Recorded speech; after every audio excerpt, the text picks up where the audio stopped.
അശ്വിൻ ശ്രുതിയുടെ വരാനിരിക്കുന്ന ഒരടിപൊളി എപ്പിസോഡ് റിവ്യൂലോട്ട് എല്ലാവർക്കും സ്വാഗതം. അങ്ങനെ അഞ്ജലി ആകെ ദേഷ്യത്തിലാണ്. ശ്യാമിന്റെ ഭാര്യയാണെന്നും പറഞ്ഞ് ഒരു പെൺകുട്ടി വീട്ടിലോട്ട് കയറി വന്നിരിക്കുകയല്ലേ. അതോടുകൂടി അഞ്ജലിയുടെ കൺട്രോൾ അങ്ങ് പോകുന്നുണ്ട്. അഞ്ജലി ആങ്ങി ഓങ്ങി ഒരെണ്ണം അങ്ങ് വെച്ചു കൊടുക്കുന്നുണ്ട്. എന്റെ ശ്യാമേട്ടൻ ഒരിക്കലും എന്നെ വഞ്ചിക്കില്ല, അതെനിക്ക് ഉറപ്പാ. നിന്നെ ആരാ ഇങ്ങോട്ട് പറഞ്ഞു വിട്ടത്? ആരും എന്നെ പറഞ്ഞു വിട്ടതല്ല. ശ്യാമേട്ടനെ എന്റെ ഭർത്താവാ. ദേ ഇപ്പൊ ഞാന് ഒരെണ്ണേ തന്നുള്ളൂ. ഇനിയും ശ്യാമേട്ടനെ കുറിച്ച് നീ എന്തെങ്കിലും ഇവിടെ നിന്ന് പറഞ്ഞാല് ഞാൻ ഇങ്ങനെ ആയിരിക്കില്ല പ്രതികരിക്കുക. അഞ്ജലി ദേഷ്യത്തിൽ നിൽക്കുക. എന്നാ ഈ പ്രശ്നം വല്ലാതെ ഗുരുതരാവുമെന്ന് ശ്യാമിന് തോന്നുന്നുണ്ട്. അതുകൊണ്ട് തന്നെ എങ്ങനെയെങ്കിലും ഒന്ന് വഴി തിരിച്ചു വിടണം. അതിനായിട്ട് ശ്യാം അങ്ങ് വരുന്നുണ്ട്. അഞ്ജലി, ഞാൻ നിന്നെ വഞ്ചിക്കുമെന്ന് നിനക്ക് തോന്നുന്നുണ്ടോ? എന്റെ ഓർമ്മ നഷ്ടപ്പെട്ടു എന്നുള്ളതൊക്കെ ശരിയാ. എന്നാലും ഞാൻ നിന്നെ ഒരിക്കലും വഞ്ചിക്കില്ല. നിന്നെ പോലൊരു പെൺകുട്ടിയെ എങ്ങനെയാ ഒരാൾക്ക് വഞ്ചിക്കാനായിട്ട് പറ്റുക? ശ്യാമേട്ടാ, ശ്യാമേട്ടൻ എന്തൊക്കെയാ പറയുന്നേ? എന്നാ പെൺകുട്ടി പറയുമ്പോ ശ്യാം ദേഷ്യത്തിൽ പറയുന്നുണ്ട്. ആരടി നിന്റെ ശ്യാമേട്ടൻ? ഇനി നീ എന്നെ ശ്യാമേട്ടാന്ന് വിളിച്ചാലേ നിന്നെ ഞാനുണ്ടല്ലോ. അഞ്ജലി മാത്ര എന്റെ ഭാര്യ. അവളല്ലാതെ എനിക്കൊരു ലോകവുമില്ല. എന്തിനാ ഇങ്ങനെ പച്ചക്കള്ളം പറയുന്നേ? അഞ്ജലി, ഇത് തെളിയിക്കാനായിട്ട് എന്റെ കയ്യിൽ ഒന്നുമില്ല. അങ്ങനെ ആ ചുമരിലങ്ങ് തല ആഞ്ഞടിക്കുന്നുണ്ട്.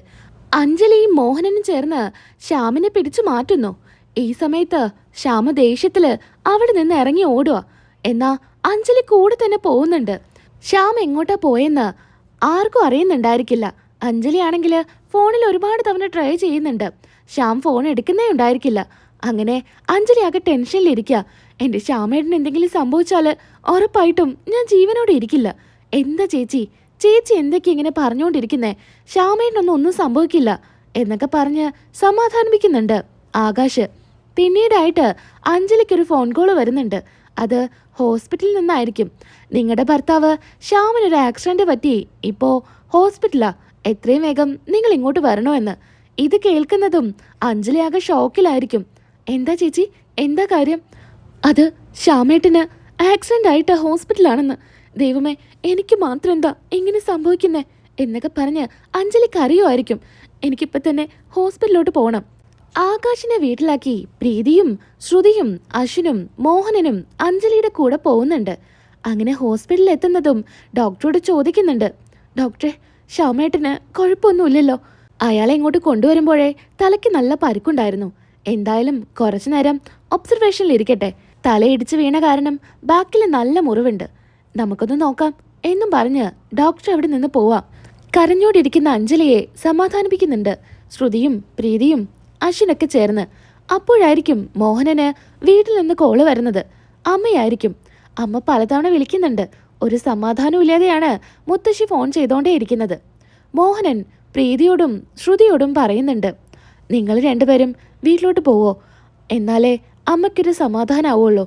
അതുകൊണ്ടാ ഇവിടുത്തെ കാര്യങ്ങള് ഞാനും അശ്വിനും കൂടെ നോക്കിക്കോളാം. നിങ്ങൾ രണ്ടുപേരും വീട്ടിലോട്ട് പൊക്കോ. അങ്ങനെ ശ്രുതി അശ്വിൻ്റെ മുഖത്തോട്ട് നോക്കുന്നുണ്ട്. ശ്രുതി, പ്രീതിയെ കൂട്ടി നിങ്ങൾ അങ്ങോട്ട് പൊക്കോ. അങ്ങനെ അഞ്ജലിയോട് യാത്ര പറഞ്ഞ് പ്രീതിയും ശ്രുതിയും അവിടെ നിന്ന് പോകുന്നു. പിന്നീടായിട്ട് മുത്തശ്ശിയെ സമാധാനിപ്പിക്കുന്നുണ്ടായിരിക്കും. ഒരു കുഴപ്പവും ഉണ്ടാവില്ല, മുത്തശ്ശി വിഷമിക്കാതിരിക്കുക എന്നൊക്കെ പറഞ്ഞ് സമാധാനിപ്പിക്കുക. അഞ്ജലിയാണെങ്കിൽ ശ്യാമിന് എന്തെങ്കിലും സംഭവിക്കുമെന്നോർത്ത് വല്ലാത്ത സങ്കടത്തിലായിരിക്കും. അങ്ങനെ അഞ്ജലിയോട് ഡോക്ടർ പറയുന്നുണ്ട്, ആൾക്കിപ്പോൾ ബോധം വന്നില്ലെങ്കിലും നിങ്ങൾക്ക് വേണമെങ്കിൽ ഉള്ളിൽ കയറി കാണാ എന്ന്. ഉള്ളിലോട്ട് കയറുന്നുണ്ട്. കുറച്ചു നേരം അഞ്ജലി ശ്യാമിൻ്റെ അടുത്ത് തന്നെ ഇരിക്കുന്നു. അഞ്ജലിയാണെങ്കിൽ ശ്യാമിൻ്റെ അടുത്ത് കിടന്ന് അങ്ങ് ഉറങ്ങുന്നുണ്ട്. ബോധം വരുന്ന ശ്യാം അഞ്ജലിയെ കാണുന്നു. അഞ്ജലി, ശ്യാമേട്ടനിപ്പോൾ കുഴപ്പമൊന്നുമില്ലല്ലോ? എനിക്ക് കുഴപ്പമൊന്നുമില്ല. തലയ്ക്ക് നല്ല വേദനയുണ്ട്. ഞാനെന്തായാലും ഡോക്ടറെ പോയി വിളിക്കാം. അങ്ങനെ പുറത്തോട്ട് പോകുന്നു. അങ്ങനെ അശ്വിൻ്റെ അടുത്തും മോഹനൻ്റെ അടുത്തും ശ്യാമേട്ടന് ബോധം വന്ന കാര്യം പറയുന്നു. ഞങ്ങളിപ്പോൾ ഡോക്ടറെ വിളിച്ചു വരാമെന്നും പറഞ്ഞ് അവരങ്ങ് പോവുകയാണ്. അഞ്ജലി വീണ്ടും ഉള്ളിലോട്ട് പോകുന്നു. പിന്നീട് കാണിക്കുന്നത് മുത്തശ്ശിയും ശ്രുതിയും പ്രീതിയൊക്കെ ടെൻഷൻ അടിച്ച് നിൽക്കുന്നതായിരിക്കും. ശ്രുതിക്കും പ്രീതിക്കും ആ ടെൻഷൻ ആയിരിക്കില്ല ശ്യാമിന് എന്തെങ്കിലും സംഭവിക്കുമെന്നോർത്ത്. ശ്രുതിയാണല്ലോ ആ പെൺകുട്ടിയെ ഇങ്ങോട്ട് കൊണ്ടുവന്നിരിക്കുന്നത്. ശ്യാമിന് ഓർമ്മശക്തിയൊന്നും പോയിട്ടില്ല എന്ന് കാണിക്കാനായിട്ട്. അത് തെളിയിക്കാനായിട്ടാണ് ഇങ്ങനൊരു പ്ലാൻ ഇട്ടിരിക്കുന്നത്. ശ്രുതി മാത്രമല്ല, പ്രീതിയും ആകാശും അശ്വിനൊക്കെ ചേർന്നാണ് ഇത് ഒപ്പിച്ചിരിക്കുന്നത്. സംസാരിച്ച് നിൽക്കുന്ന സമയത്ത് അങ്ങോട്ടേക്ക് അഞ്ജലിയും ശ്യാമും അശ്വിനൊക്കെ വരുക. ഇത് കാണുന്ന മുത്തശ്ശി വേഗം തന്നെ എഴുന്നേറ്റ് പോയി ചോദിക്കുന്നുണ്ട്, മോനെ ശ്യാമേ, നിനക്കിപ്പോൾ കുഴപ്പമൊന്നുമില്ലല്ലോ? ഇല്ല മുത്തശ്ശി, എനിക്കിപ്പോൾ കുഴപ്പമൊന്നുമില്ല എന്ന് ശ്യാം മറുപടി കൊടുക്കുന്നു. എന്നാ അഞ്ജലി പറയുന്നുണ്ട്, മുത്തശ്ശി, ഇന്നിപ്പോൾ ഞാൻ എത്ര സന്തോഷിക്കുന്നുണ്ടെന്ന് മുത്തശ്ശിക്ക് അറിയോ? അതെന്താ മോളെ? ശ്യാമേട്ടന് ഓർമ്മശക്തി തിരിച്ചു കിട്ടി. പഴയ കാര്യങ്ങളെല്ലാം ശ്യാമേട്ടനിപ്പോൾ അറിയാം. ഇത് കേൾക്കുന്ന മുത്തശ്ശിക്ക് ഒരുപാട് സന്തോഷാവുന്നുണ്ട്. നടന്നതെല്ലാം മുത്തശ്ശിയോട് അഞ്ജലി പറയുന്നുണ്ട്. ഡോക്ടറെ വിളിക്കാനായിട്ട് അശ്വിനും മോഹനനും പോയ സമയത്ത് ശ്രുതിയോട് പറയുന്നുണ്ട് ശ്യാം. രാജകുമാരി, നീ ഒരുപാട് പേടിച്ചു അല്ലേ? ഇത് കേൾക്കുന്ന അഞ്ജലി പറയുന്നുണ്ട്, എന്താ ശ്യാമേട്ടാ? ശ്യാമേട്ടനിപ്പോൾ എന്തെന്നെ വിളിച്ചത്? രാജകുമാരി എന്നോ? അപ്പോൾ ശ്യാമേട്ടൻ്റെ പേരൊക്കെ ഓർമ്മയുണ്ടോ? ഈ സമയത്ത് അശ്വിനും മോഹനനും അവിടെ ഉണ്ടായിരിക്കും. കുഞ്ഞാ, നീ കേട്ടോ? എന്നെ രാജകുമാരി എന്ന് വിളിച്ചു. അപ്പോൾ ശ്യാമേട്ടന് ഓർമ്മ തിരിച്ചു കിട്ടി. അഞ്ജലി, അപ്പോൾ എനിക്കിപ്പോൾ പഴയതെല്ലാം ഓർമ്മയുണ്ടോ? ശ്യാമേട്ടാ, ശ്യാമേട്ടൻ എന്നെ രാജകുമാരി എന്ന് വിളിച്ചില്ലേ? അഞ്ജലി, ഇത് ഞാൻ 3 വർഷം മുൻപേ നിനക്ക് വാങ്ങിത്തന്ന സാരിയല്ലേ? അതെ ശ്യാമേട്ടാ.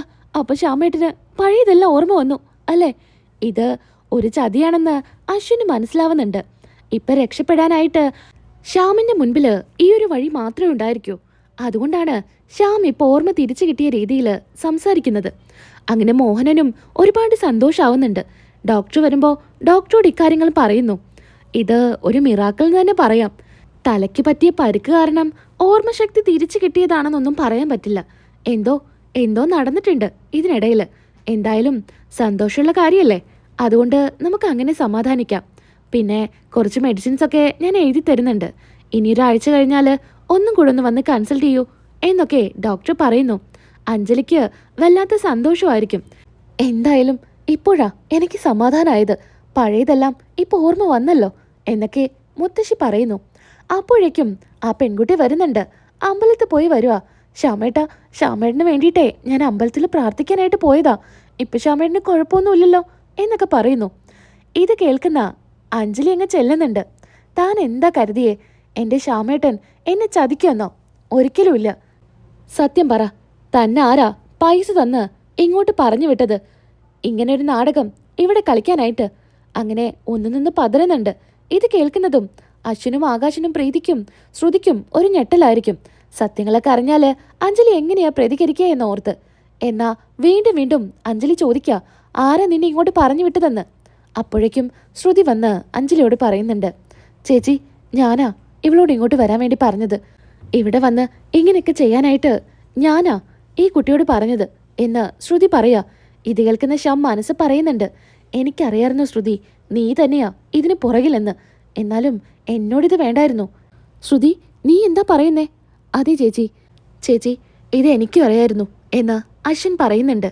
ഇതുപോലെ ചെയ്താൽ ശ്യാമേട്ടൻ്റെ ഓർമ്മ തിരിച്ചു കിട്ടുമെന്ന് ഒരു ഡോക്ടറാ പറഞ്ഞത്. അതുകൊണ്ടാ ഇങ്ങനൊരു നാടകം കളിച്ചത്. നിങ്ങളൊക്കെ എന്താ ഇങ്ങനെയായി പോയത്? ശ്യാമേട്ടന് എന്തെങ്കിലും സംഭവിച്ചിരുന്നെങ്കിൽ നിങ്ങൾ ഉത്തരവാദിത്തം പറയുമായിരുന്നോ? നിങ്ങൾ എന്തിനാ ഇങ്ങനെയൊക്കെ ചെയ്തത്? ഇതൊന്നും ഒട്ടും ശരിയല്ല. അതുകൊണ്ട് ഇപ്പം ശ്യാമേട്ടന് പഴയതെല്ലാം ഓർമ്മ വന്നില്ലേ? അക്കാര്യത്തിൽ സമാധാനമായില്ലേ? മുത്തശ്ശി ദേഷ്യത്തിൽ ആ പെൺകുട്ടിയോട് ചോദിക്കുന്നുണ്ട്, ആരെങ്കിലും എന്തെങ്കിലും പറഞ്ഞാൽ ഇത്രയും ധൈര്യത്തിൽ ഇവിടെ വന്ന് കയറി ഇങ്ങനെയൊക്കെ നാടകം കളിക്കാൻ നിനക്ക് നാണമുണ്ടോ? നിന്റെ ഭാവിയെക്കുറിച്ച് നീ ചിന്തിച്ചിട്ടുണ്ടോ? എൻ്റെ ഭാവിയൊക്കെ എന്നെ ഇല്ലാതായതാ. അതുകൊണ്ട് മറ്റു പെൺകുട്ടികളുടെ ജീവിതം എങ്ങനെയെങ്കിലും എന്നെ കൊണ്ട് രക്ഷിക്കാൻ പറ്റുമെങ്കിൽ അതൊക്കെ ഞാൻ ചെയ്യും. അങ്ങനെയാ ശ്രുതി വിളിച്ചപ്പോൾ ഞാൻ ഇങ്ങോട്ട് വന്നത്. എന്തായാലും കാര്യങ്ങൾക്കൊക്കെ ഒരു തീരുമാനമായില്ലേ, അതുകൊണ്ട് ഞാൻ ഇറങ്ങുക എന്നും പറഞ്ഞ് ആ പെൺകുട്ടി പോകുന്നുണ്ട്. എന്നാ അഞ്ജലിക്ക് അങ്ങ് ദേഷ്യം വരുന്നുണ്ട്. ശ്രുതിയുടെ ഭാഗത്ത് നിന്ന് ഇങ്ങനെ ഒരു കാര്യം ചെയ്യുമെന്ന് അഞ്ജലി ഒരിക്കലും കരുതി കാണില്ല. ഇന്നത്തെ എപ്പിസോഡ് ഞാൻ ഇവിടെ വെച്ച് അവസാനിപ്പിക്കുക. നാളെ നമുക്ക് അടുത്ത റിവ്യൂ ആയിട്ട് വരാം. അപ്പം എല്ലാവർക്കും ടാറ്റാ.